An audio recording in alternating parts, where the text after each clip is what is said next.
السلام علیکم دوستو، امید کرتا ہوں سب دوست خیریت سے ہوں گے۔ ویلکم کرتے ہیں اپنے یوٹیوب چینل پر لے کے ہم قاری نعمتان صاحب کا بیان، جس کا عنوان ہے الوداع ماہ رمضان کے آخری دن اور آخری عشرہ۔ لے کے چلتے ہیں آپ کو بیان کی طرف۔ جمعے کا دن اور بہت ممکن ہے کہ جمعۃ الوداع ہو۔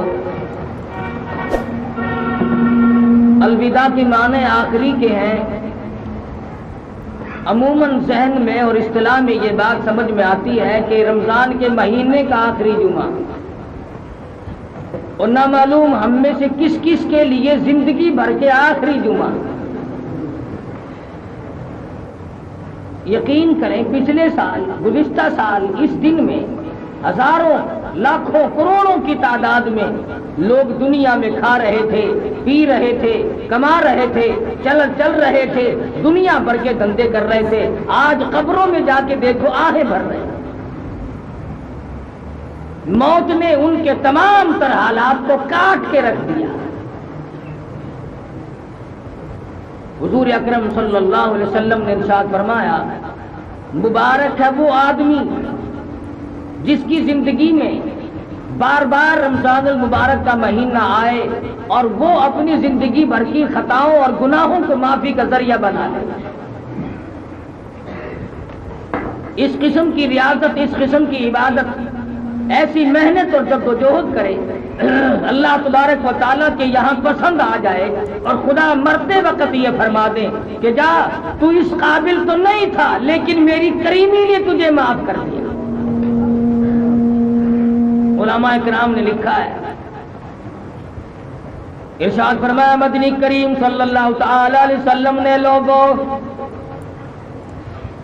زندگی کو اپنے لیے آخری لمحات سمجھو، ہر دن کو اپنے لیے آخری دن سمجھو، ہر رات کو اپنے لیے آخری رات سمجھو، ہر مہینے کو اپنے لیے آخری مہینہ سمجھو، ہر سال کو اپنے لیے آخری سال سمجھو۔ نہ معلوم کس وقت میں مالک کی کائنات کی طرف سے بلاوا آ جائے۔ کون ہے اس وقت میں جو کسی کی کام آ سکے؟ کوئی کسی کو بچا نہیں سکے گا، کوئی کسی کی کام نہیں آ سکے گا۔ دنیا بھر کے حالات میں غور کرو، نظر کرو، پتہ چل جاتا ہے۔ علماء کرام نے لکھا ہے کہ ایک دکان کے اوپر ایک نوجوان آتا ہے اور آ کے کہنے لگا، عطر والے کی دکان پہ مجھے ایسا عطر دے دے، مجھے ایسی خوشبو دے دے جو دنیا بھر سے نرالی ہو، ایسی عجیب و غریب قسم کی ہو، میرے آس پاس بیٹھنے والے معطر ہو جائیں، خوشبو کی وجہ سے بے حد مسرور ہو جائیں۔ نوجوان کہتا، میری آج شادی ہے۔ قریب کھڑے ہوئے ایک بڑے میاں کی آنکھوں سے آنسو بہ رہے ہیں۔ وہ کہتے ہیں، او دکان والے، اس کی تو شادی ہے، میری بربادی ہو گئی، میرا جوان کڑیل بچہ فوت ہو گیا، مجھے جلدی چھل چریرا دے دے، کافور دے دے، میں تختے کو دونی دے کر اپنے بچے کو دنیا سے ہمیشہ کے لیے رخصت کر دوں۔ دکان ایک ہے، خریدار دو ہے، دکان ایک ہے، خریدار دو ہے۔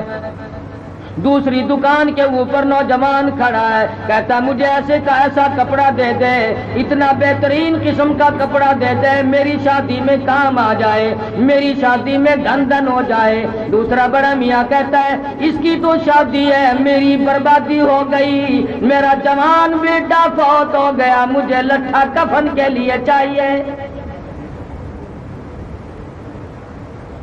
دکان ایک ہے، خریدار دو ہیں۔ اس دنیا میں رہ کر کوئی دنیا کماتا ہے، کوئی دین کماتا ہے، کوئی اپنی قبر کو ٹھنڈا کرنے کا پروگرام بناتا ہے، کوئی اپنے آپ کو جنت الفردوس کا وارث بناتا ہے، اور کوئی رمضان کے مہینے میں بھی گناہ کر کر کے اپنے لیے دائمی جہنم کو خرید کر لیتا ہے۔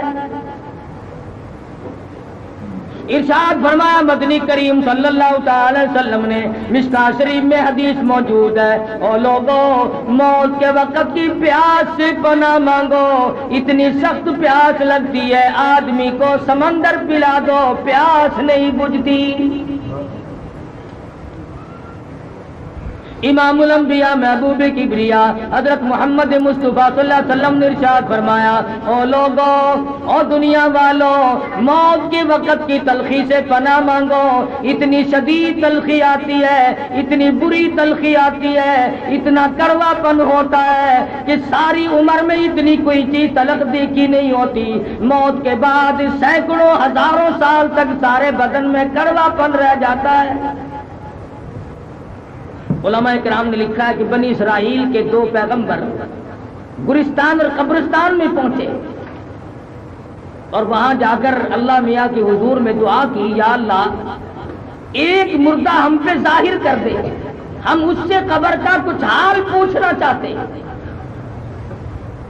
اللہ پاک نے انبیاء کرام کا معجزہ پورا کر دیا۔ مردہ اپنی قبر سے نکل کر سامنے آ کے کھڑا ہو گیا۔ انہوں نے پوچھا، بتا قبر میں کیا گزرتی ہے؟ وہ رو کے کہنے لگا، تمہیں قبر کی پڑی ہے، تم مجھ سے یہ کیوں نہیں پوچھتے کہ موت کا جھٹکا کتنا شدید ہے؟ ہزاروں سال میری موت کو گزر گئے، آج تک میرے پیروں کے ناخنوں میں کڑوا پن موجود ہے۔ ہزاروں سال کے بعد بھی موت کی تلخی حلق سے نہ گئی، زبان سے نہ گئی، پیروں کے ناخنوں سے نہ گئی، تمام چیزوں کو برباد کر دیا۔ یہ بادشاہت، یہ گورنری، یہ وزارت، یہ امارت، یہ دولت، یہ ایمان شاہی ہم نے اس دنیا میں ہزاروں مرتبہ برباد ہوتے تھے، لیکن ہم ہیں کسی وقت بھی اپنے آپ کو تیار نہیں کیا۔ اس لیے کہتا کہ کیسی کیسی گھر اجاڑے موت نے، اور کیسی کیسی گھر اجاڑے موت نے، کھیل کتنوں کے بگاڑے موت نے، پیل تن کیا کیا پچھاڑے موت نے، اور سر و قد قبروں میں گاڑے موت نے، بڑوں بڑوں کو زیر و زبر کر دیا، پامال کر کے رکھ دیا۔ بڑی بڑی طاقتور قومیں آئیں، بڑے بڑے طاقتور جوان آئے، جب موت کا جھٹکا عظیم پہنچا تو ایک شے بھی باقی نہ رہی۔ اس لیے کہتا کہ ایک دن روح تن سے نکل جائے گی، کیا خبر آج جائے یا کل جائے گی، دیکھ لینا یہ آنکھیں بدل جائے گی، موت سر سے کسی کے نہ ٹل جائے گی، اژدہا بن کے سب کو نگل جائے گی۔ امیر غریب، مرد عورت، بوڑھا جوان، کوئی بھی نہیں بچ سکے گا۔ پھر ساری زندگی کی پشیمانی، ساری زندگی کا پچھتاوا پھر بعد میں آئے گا۔ بچپن کھیل کی نظر کر دیا، جوانی بدماشیوں میں گزار دی، کبھی سوچا تک نہیں کہ ایک دن مان ختم ہو کر کے رہ جائے گا۔ اس لیے کہتا جو کھیلوں میں تو نے، جو کھیلوں میں تو نے لڑک پن گوایا، تو بدمستیوں میں جوانی گوائی، جو اب غفلتوں میں بوڑھی پا گوایا، تو بس یہ سمجھ زندگانی گوائی۔ سبحان اللہ۔ بچپن کھیل کی نظر کر دیا، جوانی میں ویسی فرصت نہ ملی، بوڑھے بڑھاپا عبادت کرنے نہیں دیتا، مرتے وقت موت آئی، ایمان کی رتی موجود نہیں۔ قرآن کریم میں بار بار آتا ہے، او لوگوں اس وقت کے لیے تیاری کرو، اس وقت کے لیے کچھ اپنے آپ کو بنا کر کے رکھو جب کوئی بھی ساتھ نہ جائے۔ آخری وقت ہے، دائیں بائیں خاندان ہے، رشتہ دار ہے، عزیز و اقربا ہے، خیش و اقربا چاروں طرف بیٹھے ہیں، کروٹیں بدل رہا ہے۔ ساری عمر میں جہاں پسینہ نہیں آیا، آج وہاں پہ پسینے آئے ہوئے ہیں، سینے کے اندر پیس ڈالنے والی چکی چل رہی ہے، آنکھیں پھٹی جاتی ہیں۔ ارے حالات کچھ اور ہے، آج ساری عمر میں ایسا پسینہ نہیں آیا، ایسی گھبراہٹ کبھی نہیں آئی، ایسی رگیں کبھی نہیں ٹوٹی، ایسا جسم پہ وزن کبھی نہ پڑا، ایسے حالات کبھی آج تک نہ بنے۔ اور آواز آتی ہے کلا اذا بلغت التراقی وقیل من راق وظن انه الفراق والتفت الساق بالساق الى ربك يومئذ المساق۔ سبحان اللہ۔ پیروں کی طرف سے معاملہ ٹھنڈا ہونے لگا۔ جو کہتا تھا میں حکم دوں تو پوری فوج میں بگدڑ مچ جائے، میرے ایک حکم سے پورے ملک کی پولیس میں شور مچ جائے، ہلچل ہو جائے، اور آج حالت یہ ہے پیر ٹھنڈے ہو رہے ہیں، یہاں سے معاملہ ختم ہونے لگا ہے۔ حدیث میں فرمایا نبی کریم صلی اللہ علیہ وسلم نے حضرت اسرائیل کبھی کبھی روح کو پیٹ میں روک کر عذاب دیتے ہیں، کبھی چھاتی میں روک کر عذاب دیتے ہیں، کبھی پیروں میں روک کر عذاب دیتے ہیں، حالات بالکل بگڑتے چلے جاتے ہیں۔ ساری عمر ابا ابا کہہ کے جسے بلایا، امی امی کہہ کر کے جسے پکارا، بیگم سمجھ کر جس کے چہرے کو دیکھا، خامن سمجھ کر جس کے منہ کو دیکھ کے دل میں ٹھنڈک بسائی، آج حالات ہے یوم یفر المرء من اخیہ وامہ وابیہ وصاحبتہ وبنیہ۔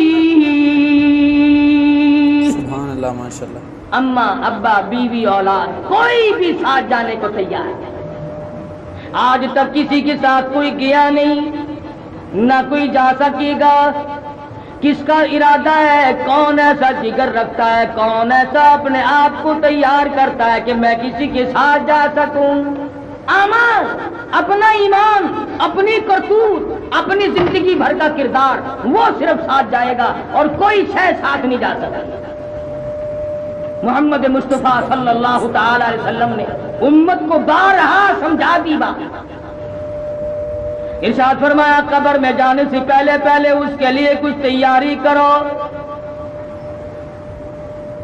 ایک وقت بھی ہم نے قبر کو یاد نہ کیا، وہ رات دن میں 5 مرتبہ یاد کرتی ہے قبر کی مٹی، آواز دیتی ہے انا بیت الدود، میں کیڑوں کا گھر ہوں تیاری کر کے آ، انا بیت الواشیہ، میں ڈراؤنا گھر ہوں تیاری کر کے آ، انا بیت الغرب، میں تنہائی کا گھر ہوں تیاری کر کے آ ورنہ مارا جائے گا۔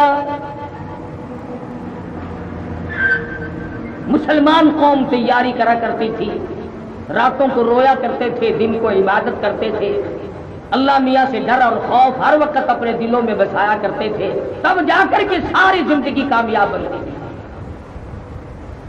میں اور آپ کیا کریں؟ ابو بکر صدیق رضی اللہ تعالی عنہ، سورۃ اذا جاء نصر اللہ کا جب نزول ہوا، سارے صحابہ خوش ہو گئے، واہ واہ موج ہو گئی، فوج کی فوج اسلام میں داخل ہوں گی اور اللہ پاک اس نصرت فرمائیں گے دین حقہ کی۔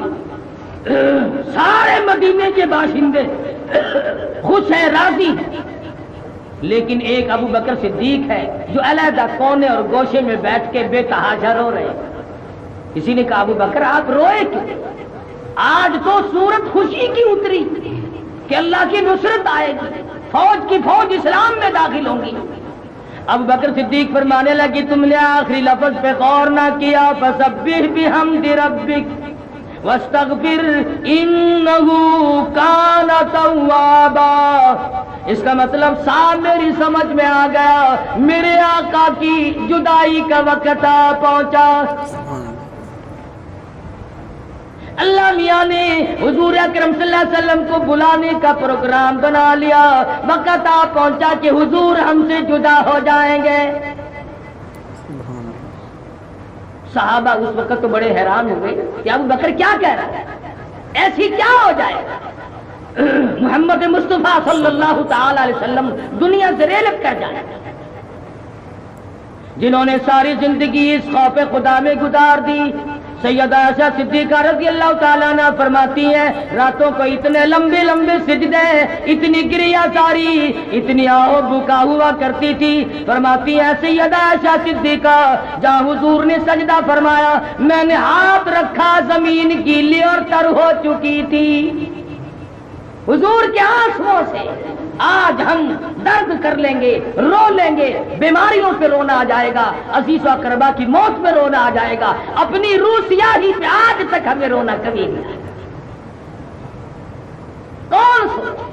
اور پھر جب ہماری ساتھ بنتی ہے پھر ہم کہتے ہیں، وہ کہتا ہے جب بندہ پریشان ہو کر کہتا ہے یا اللہ تو میرا حال دیکھ، جب بندہ پریشان ہو کر کہتا یا اللہ تو میرا حال دیکھ، حکم ہوتا کم وقت تو اپنا نامہ اعمال دیکھ۔ مجھے کہتا ہے کہ میرا حال دیکھ، تجھے بھی تو چاہیے کہ تو اپنے اعمال کو دیکھے کہ تو کیا کرتا چلا جا رہا ہے، کس طرح کی تیری کرتوت ہے، کس طرح کا تیرا انجام ہے، کیا تو دنیا میں کمائی کر رہا ہے۔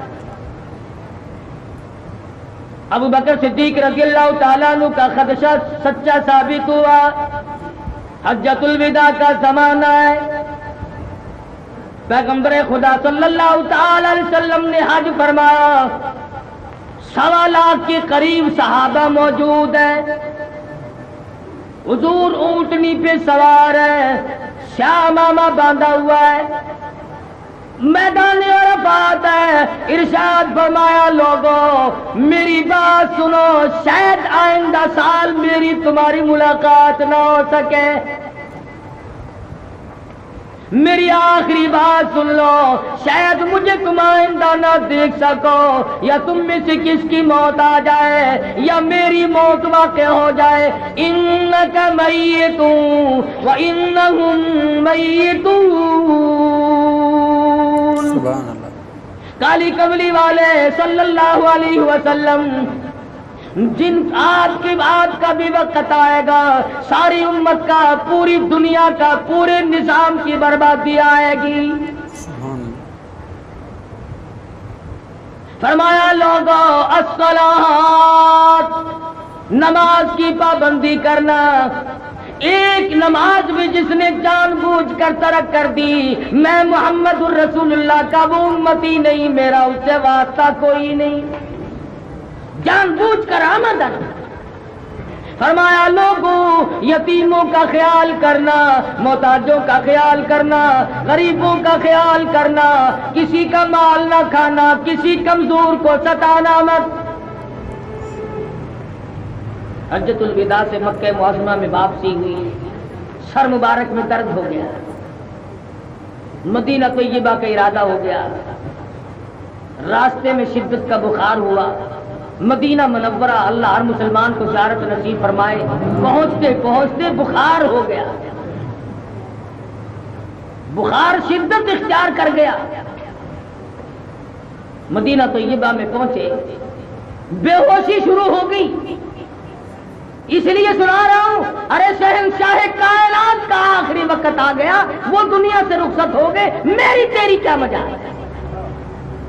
اس لیے کہتا کہ آدم صفی اللہ نہ رہے، موسیٰ کلیم اللہ نہ رہے، آدم صفی اللہ نہ رہے، موسیٰ کلیم اللہ نہ رہے، اور ہم کیا رہیں گے جب رسول خدا نہ رہے، ہم کیسے رہ سکتے ہیں۔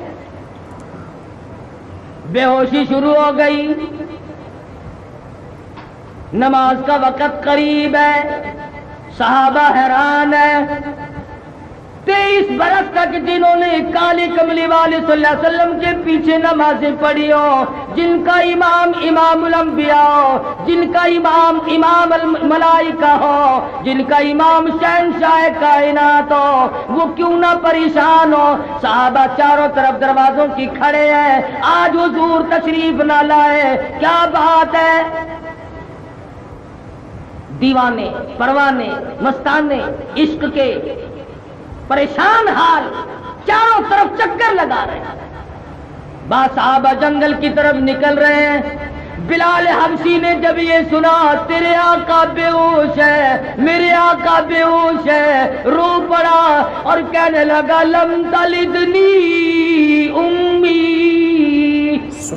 او میری اماں بہتر تھا کہ مجھے نہ جنتی، اور اگر جانا تھا اسی وقت مجھے ختم کر دیا ہوتا، یہ کالی کملی والے کی جدائی کا صدمہ مجھے نہ دیکھنا پڑتا۔ سرکار مدینہ صلی اللہ علیہ وسلم کو ہوش آیا، فرمایا اصلی الناس، کیا لوگوں نے نماز پڑھی ہے؟ جواب ملا قالوا لا بل ينتظرونك، نہیں پڑھی بلکہ آپ کا انتظار ہو رہا ہے۔ فرمایا مر ابا بکر ان يصلي الناس، ابو بکر صدیق رضی اللہ تعالیٰ عنہ کو میرا حکم پہنچاؤ، میں محمد رسول اللہ کے مصلی پہ کھڑا ہو کر نماز پڑھائے۔ سبحان اللہ۔ میرے مصلی پہ آئے، نماز پڑھائے۔ ابو بکر صدیق رضی اللہ تعالیٰ عنہ مصلی پہ کھڑے ہوئے، نماز کھڑی ہوئی، سرکار مدینہ صلی اللہ علیہ وسلم کو ہوش آیا، دو صحابہ کو بلوایا۔ اس بیماری میں، اس شدت کی تکلیف میں ایک دستے مبارک ایک صحابی کے کندھے پہ رکھا اور ایک ہاتھ رحمت والا دوسرے صحابی کے کندھے پہ رکھا۔ تاریخ شاہد ہے، کتابیں شاہد ہے، شہنشاہ کائنات مسجد میں قدم مبارک زمین پہ گھسٹتے ہوئے تشریف لائے، گھر میں نہ بیٹھے، اس حالت میں آخری وقت ہے، بیماری ہے، مرض الموت ہے، اس سے بڑھ کر کیا پریشانی؟ نماز کا کتنا فکر ہے کس وقت میں؟ آج نمازی نہیں مرتا مسلمان، بڑا مشکل ہے کہ مسلمان نمازی مر جائے۔ 2 دن پہلے، 4 دن پہلے، 8 دن پہلے، مہینہ پہلے نمازی بھی بے نمازی بن جاتا ہے، نمازی بھی بے نمازی بن کے مرتا ہے۔ کوشش کرو نمازی بن کے مرنے کی، تمنا بھی کرو، دعا بھی کرو، اللہ مرتے وقت نمازی بنا کے ماری۔ حضور مسجد میں تشریف لا رہے ہیں، عظمت بتائی نماز کی، کیا کیا چیزیں سمجھا رہے ہیں محمد عربی صلی اللہ علیہ وسلم۔ سبحان اللہ، کیا شان ہے۔ فرمایا لوگوں اپنے آپ کو تیار کرو۔ ادھر نماز کی عظمت بتائی، نماز کی اہمیت بتا دی۔ ابو بکر صدیق نے جب یہ محسوس کیا کہ حضور میرے پیچھے تشریف لائے ہیں، مصلی چھوڑ کر پیچھے کو ہٹنے لگے۔ شہنشاہ کائنات نے فرما دیا الزم مکانک، ٹھہرو نماز پڑھاؤ۔ ابو بکر صدیق رضی اللہ تعالیٰ عنہ نے حضور کی زندگی میں حیات مقدسہ میں 17 نمازیں پڑھائی۔ اس کے بعد حضور صلی اللہ علیہ وسلم پھر حجرے مبارک میں تشریف لانے سے پہلے ممبر مبارک پہ تشریف فرما ہوئے، ممبر پہ بیٹھ گئے۔ اللہ اللہ، عدل، انصاف، مروت، ایک دوسرے کے حقوق کو پیغمبر خدا صلی اللہ علیہ وسلم نے آخری وقت میں بھی سمجھایا۔ آج کے مختلف ازواج تھی، سب کو آخری وقت میں جمع کر کے ارشاد فرمایا ام سلمہ اجازت دے دو، میمونہ اجازت دے دو، اور زینب اجازت دو، حفصہ اجازت دو، ام حبیبہ اجازت دے دو، میں اپنی بیماری کے آخری دن ایسا صدیقہ کے حجرے میں گزار لوں، اجازت دو۔ شہنشاہ کائنات ہے، محبوب دو عالم صلی اللہ علیہ وسلم ہے، اپنی گھر والیوں سے اجازت مانگ رہے ہیں۔ دل جوئی بھی ہے، حقوق العباد کا فکر بھی ہے۔ آج لوگ حقوق العباد کا خیال نہ کرتے ہوئے اپنے آپ کو اس قدر برباد کر دیتے ہیں کہ سوچتے تک نہیں کہ کیا بنے گا۔ سیدہ عائشہ صدیقہ رضی اللہ تعالیٰ عنہ کے حجرے میں بیماری کے دن کٹ رہے ہیں، گزر رہا ہے وقت۔ اسی حالت میں منبر پہ تشریف فرما ہوئے جو نماز کے لیے گئے تھے، صحابہ دیوانوار چاروں طرف سے اکٹھے ہو گئے، اور خدا کی قسم ان آنکھوں پہ قربان ہو جاؤں جن آنکھوں نے لاکھوں مرتبہ محمد عربی صلی اللہ علیہ وسلم کا دیدار کیا ہو، وہ کتنے مبارک آنکھ ہوں گی، کس قدر اللہ پاک نے ان کو نوازا ہوگا کہ جن آنکھوں نے بار بار حضور کا دیدار کیا ہے۔ منبر پہ تشریف فرما ہے، صحابہ کو دکھ حضور کی جدائی کا کیسے نہ ہو، جس کھجور کے تنے سے حضور کمر اور پشت مبارک کا سہارا لگا کر خطبہ ارشاد فرمایا کرتے تھے، جب بڑھیپا چھا گیا، کمزوری آئی، ناتوانی آئی، صحابہ نے منبر بنا دیا، پہلا جمعہ پہلا خطبہ حضور منبر پہ تشریف فرما ہوئے، ارے لکڑی کا خشک تنا، حضور کا تنا، چیخے اور دھاڑے مار مار کے رونے لگے۔ صحابہ نے سنا، حضور نے سنا، مدینے کے باشندوں نے سنا، اہل مدینہ نے سنا، حضور اٹھے اور سینے سے لگا لیا، کیا کیوں رویا؟ عرض کیا میرے آقا زندگی میں ہی جدائی ہو گئی۔ لکڑی کو احساس ہو گیا حضور کی جدائی کا، صحابہ کو احساس کیسے نہ ہوگا؟ منبر پہ بیٹھے ہیں صحابہ دیوانہ وار جمع ہے، چاروں طرف سے پریشانی چھائی ہوئی ہے، حیران ہے کیا بنے گا۔ آج حالات کچھ اور ہیں۔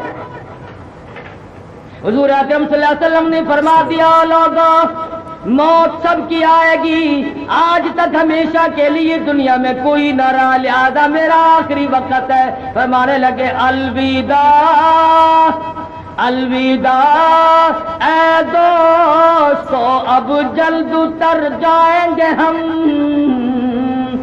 الوداع اے دوستو اب جلد اتر جائیں گے ہم، اور پھر کبھی اس دنیا کمینی میں نہیں آئیں گے ہم۔ میرا آخری وقت ہے، میری زیارت کر لو، میرا دیدار کر لو، آج کے بعد یہ صورت نظر نہ آئے گی۔ صحابہ حیران ہو گئی، کس طرح سے کیوں کر دل لگائیں گے ہم، اور اس جیسی مبارک شکل کہاں سے لائیں گے ہم، کہاں سے پیدا کریں گے ایسی صورت۔ حضور اکرم صلی اللہ تعالی وسلم کو پھر حجرے مبارک میں لے آئے، حضور آرام فرما رہے ہیں، بے ہوشی طاری ہو کی جاتی ہے۔ سیدہ فاطمہ الزہرا رضی اللہ تعالیٰ عنہ اپنے باپ کے غم میں پریشان بیٹھی ہے، سیدہ عائشہ صدیقہ موجود ہے۔ سرکار مدینہ صلی اللہ علیہ وسلم نے فرمایا، میری عائشہ ٹھنڈے پانی کا پیالہ تو لے آ۔ سمجھی میرے محبوب کو پیاس لگا، جب سرکار مدینہ صلی اللہ علیہ وسلم نے رحمت والا ہاتھ پانی میں بھگو کر چہرے انور پہ ملنا شروع کر دیا، چھینٹے مارے حضور اکرم صلی اللہ علیہ وسلم نے۔ عائشہ صدیقہ فرماتی ہیں، میں نے عرض کیا میرے محبوب کیا بنی، اور کالی کملی والی یہ کیا ہوا، یہ کیا بات بنی؟ فرمایا، او میری عائشہ تو نہیں جانتی موت کتنی گھبراہٹ والی شے ہے، تجھے نہیں پتا کہ موت کس قدر آدمی کو توڑ مروڑ کے رکھ دیتی ہے۔ حضور کا ارشاد ہے، فرمایا میت پہ مکھی بیٹھ جائے پہاڑ معلوم، رگیں ٹوٹ جاتی ہیں، انگلی لگاؤ چھرا معلوم ہوتا ہے، کپڑے اتارو یوں معلوم ہوتا ہے نیزے چل رہے ہیں، رگیں ٹوٹتی ہیں، خون خشک ہو جاتا ہے، موت کے صدمے عظیم سے سارے بدن میں خون کا قطرہ نہیں رہتا، اور لوگوں موت کے جھٹکے سے کانوں کے پردے پھٹ جاتے ہیں، آنکھوں کا نور ختم ہو جاتا ہے، مذاق ہے جسے موت کہتے ہیں۔ سرکار مدینہ صلی اللہ علیہ وسلم کا آخری وقت ہے، آخری وقت ہے مدنی کریم صلی اللہ علیہ وسلم کا۔ پریشان صحابہ پریشان، کیسے پریشان نہ ہو جنہوں نے حضور کی زیارت کرنے کے بعد اپنے بچوں کا قیمہ ہوتا دیکھا مگر پیچھے نہ ہٹے۔ 12,000 صحابہ کی آنکھیں نکال دی گئی مگر بات نہ آئی۔ آج جدائی ہے. آواز آئی دروازے پہ کسی نے دستک دی، ہل ادخلوک بالبیت، کیا مجھے گھر میں آنے کی اجازت ہے؟ کیا میں گھر میں داخل ہو سکتا ہوں؟ سیدہ فاطمہ الزہرا رضی اللہ تعالی عنہا انتہائی حزن و ملال میں تشریف فرما ہے. فرمانے لگی اور دیہاتی گوار کہیں کہ میرے ابا بیہوش ہے، تجھے اجازتوں کی پڑی ہے، تو کون ہے؟ تجھے سلیقہ کوئی نہیں، تمیز کوئی نہیں. میرے ابا کا کیا حال ہے؟ میرا جگر پھٹا جاتا ہے. شہنشاہ کائنات کی تیاری ہے، تجھے اجازتوں کی پڑی ہے. حضور اکرم صلی اللہ علیہ وسلم کو ہوش آیا، افاقہ ہوا، یہ الفاظ سن لیے. فرمایا بیٹی کسی دیہاتی بتا رہی ہو، کسی گوار بتا رہی ہو، کسی تمیز کے خلاف کہتی ہو. یہ تو وہ ہے جنہوں نے کبھی کسی سے اجازت مانگی ہی نہیں. یہ وہ ہے جو بچوں کو یتیم بنا دے. یہ وہ ہے جو عورتوں کے سہاگ کو اجاڑ کے رکھ دے. یہ وہ ہے جنہوں نے جوڑیوں کو پچھاڑ کے رکھ دیا. یہ وہ ہے جنہوں نے نظام کو برباد کر کے رکھ دیا. یہ تو تیرے ابا کا مقام ہے کہ اجازت طلب ہو رہی ہے، ورنہ یہ انہوں نے کبھی کسی سے اجازت نہیں مانگی. اسرائیل علیہ السلام کو اجازت ملی، حاضر خدمت ہوئے، اللہ پاک کا سلام عرض کیا اور کہا کہ اللہ پاک نے بلایا ہے، آخری وقت آ پہنچا ہے. فرمایا میں تیار ہوں. کمال دیکھ ملتان کے لوگوں، میں تمہیں کیا بتاؤں.